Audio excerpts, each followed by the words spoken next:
Doctor Baba Saheb Bhimrao Ambedkar के बारे में केंद्रीय गृह मंत्री अमित शाह के गलत बयानबाजी के विरोध में कांग्रेस ने सड़क पर उतरकर विरोध जताना शुरू किया है।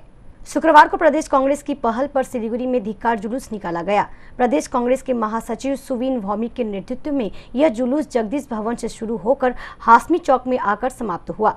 वहीं कांग्रेस कर्मियों ने हाशमी चौक पर ही केंद्रीय गृह मंत्री अमित शाह का पुतला दहन किया।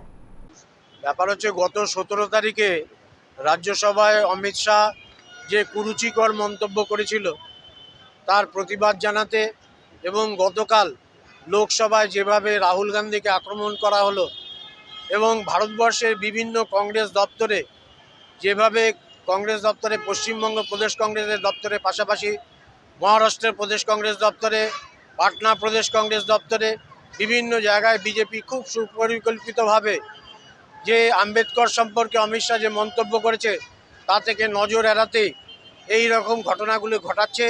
তার প্রতিবাদ জানাতে আজকে আমরা দার্জিলিং জেলায় কংগ্রেস কর্মীরা রাজপথে নেমেছি।